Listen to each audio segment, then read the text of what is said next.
The more active you are in your learning, the more effective.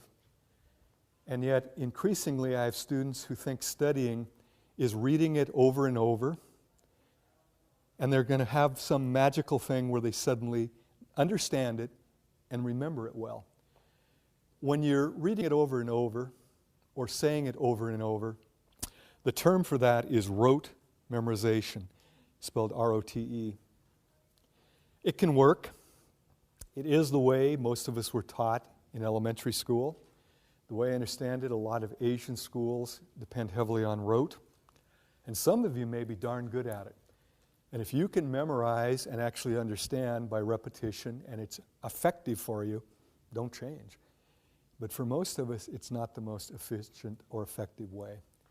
The way to learn efficiently in college, first you have to decide, what am I learning? Is it a concept or a fact? A fact is the discrete little piece of information. Sigmund Freud is the father of psychoanalysis. That's a fact, okay? But understanding what psychoanalysis is a concept, okay? Understanding the name of a bone is a fact. Understanding what it does in the body gets into a concept, okay?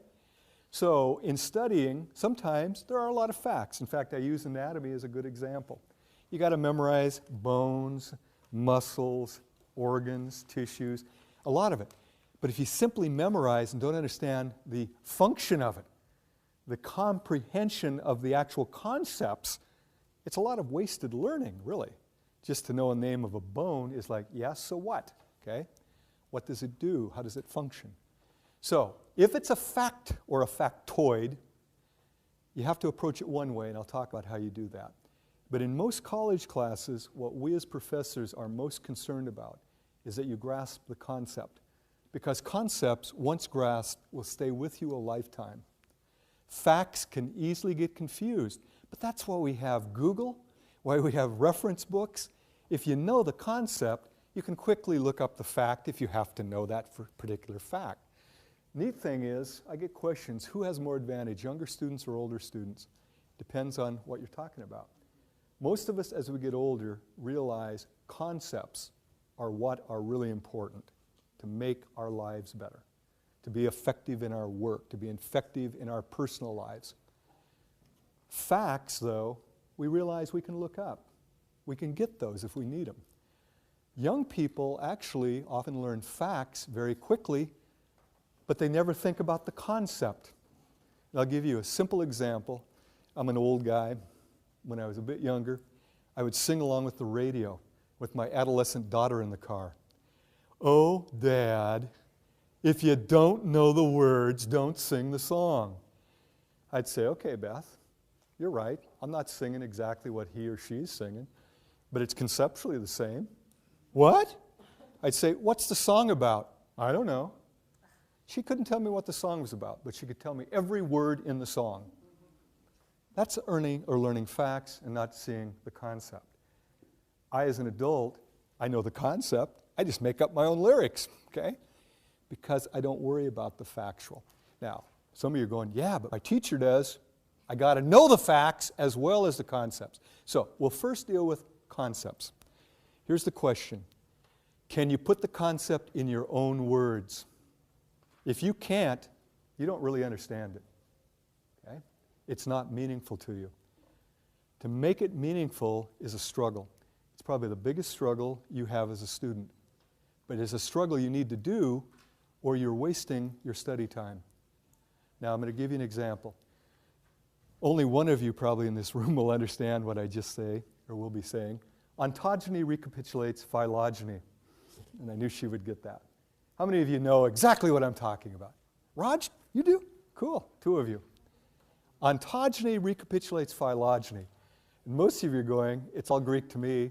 It's actually probably more Latin, but I'm not certain of that, okay? When I was a biology student, I learned about the ontogeny recapitulates phylogeny. And if you try to learn that and you don't understand it, it's going to go in one ear and out the other, okay? You can't hold on to it. But if I take a moment to break it down, ontogeny means your own development as a being, okay? You as a human, for example. Recapitulates means goes back through or recaptures, retraces. Phylogeny, which is the development all the way from single cell to complex mammal. Now, to make sense of that, how did all of you start in utero? A single fertilized cell, right? An ovum that's fertilized. And then it starts dividing and you get all that. But you get a little period, and this is what they first looked at embryos, where we look like a little thing that looks like a tadpole, right? Yeah, tadpole-ish. So we start with a single egg that's fertilized, and then we get this little thing that looks kind of like a tadpole, and they thought these were gill slits, okay? They're not, they're just what becomes the thoracic area. But there's no legs. It looks like a little tail. Oh, we had a tail. Got the idea? Well, then we get our arm buds and we get them growing, so we now get arms and legs. And gradually, we start looking more like a human being. By the way, take an embryo of any mammal. You probably couldn't tell one from the other. Human, pig, doesn't matter. They all look very much alike, don't they? Now, you understand ontogeny recapitulates phylogeny. But if an instructor doesn't take the time to tell you that, and you just read it and go, whatever, I'll memorize it, you will forget it about as quickly as you can get through it. I'm not going to prove this. You all get to do a little memory task. Got to find the right. Here we go. I'm going to read to you 13 letters from our alphabet. You all know the alphabet, right? Should be meaningful. As soon as I finish, I want you to say them back to me in the same sequence that I give them to you. So I'll say them and then I'll go like that. Just say them back. Y, T, R, H, don't write them. A, U, S, P, D, P, A, Y, H.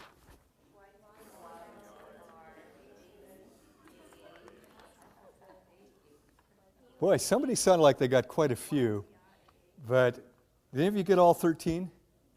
By the way, the fact that you took notes is a good thing. It's one of the best things to help you remember. And I sit in front of classes where they just go, for 50 minutes I'm giving them wisdom, and they're not taking a damn note. And then they wonder why they don't remember. You can't remember everything in a lecture. I'm going to rearrange the letters a little bit, see if you do any better. H, A, P, P, Y, T, H, U, R, S, D, A, Y. The letters in sequence. Whoosh, letters.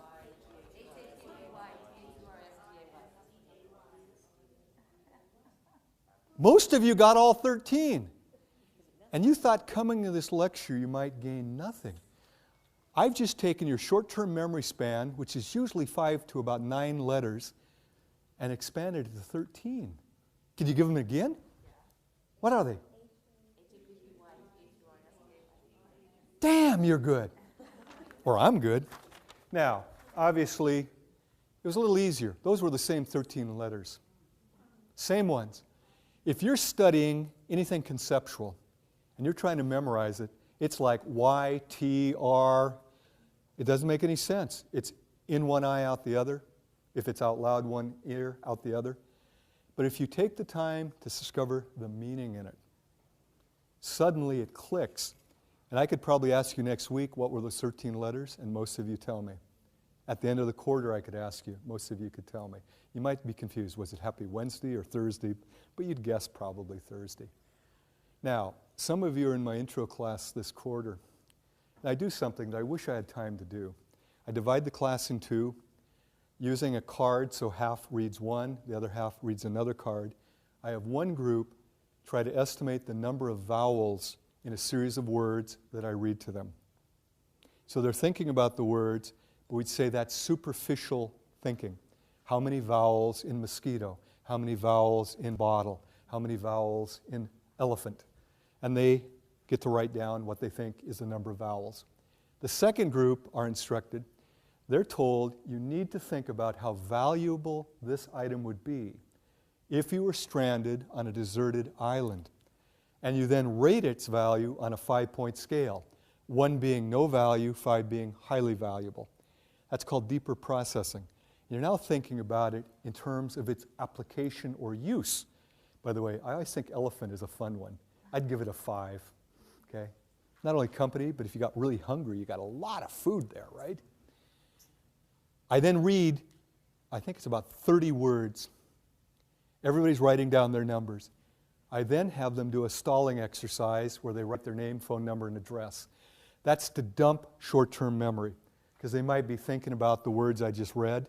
If you're now writing your name and address, it changes your focus. Short-term memory only lasts about 20 to 30 seconds. It's pretty brief. So I count it on the clock. After 30 seconds, I say, now, write down as many words that you can recall. This one is so powerful.